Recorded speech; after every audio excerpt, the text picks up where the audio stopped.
instead of calling for, an end to the genocide or a ceasefire now and so on, we're calling for something. We're calling for addressing the reason why those calls go unheard.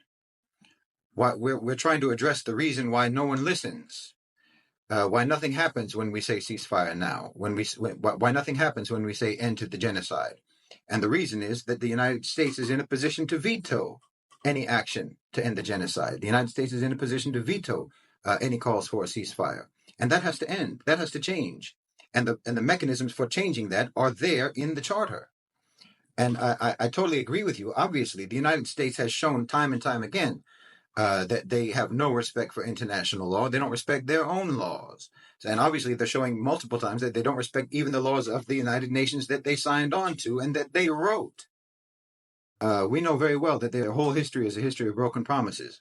It's a history of agreements that they've broken, agreements that they've made so that they could get some benefit. And then once they get the benefit, they throw the agreement behind their back. We know that very well. We know it's a lawless country. We know it's a lawless government. And that's exactly why they have no place on the Security Council of the United Nations. That's exactly why they have no place even in an organization that's called the United Nations, because they don't respect any other nations in the world. They want the United Nations to just be a conference room in which they dictate orders to the rest of the planet, to the rest of the countries in the world. And it's time for a country that behaves the way the United States behaves. It's time for it to be treated as a pariah state. It's time for it to be treated as a rogue state. It's time for the rest of the world to say, no, we take international law seriously. We take our charters and our agreements and our treaties and our international obligations. We take that seriously. And you're a country that doesn't take it seriously, and you don't belong here.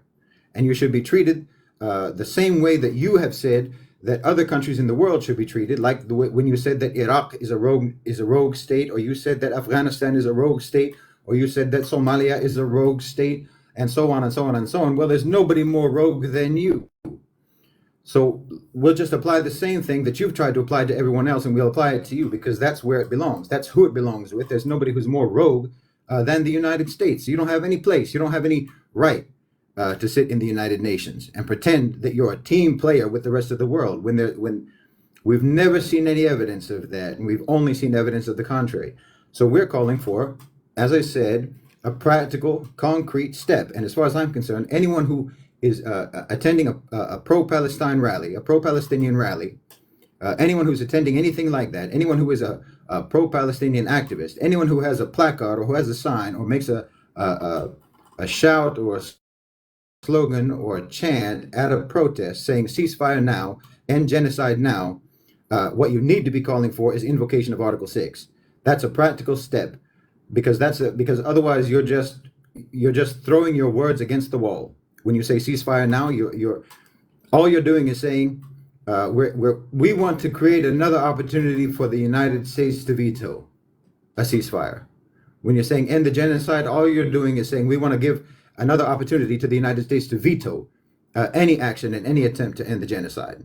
That's all you're doing. Unless you do something about getting them out of the United Nations and getting them out of the position in which they can actually veto the ceasefire and veto any actions to hold Israel to account for what it's doing.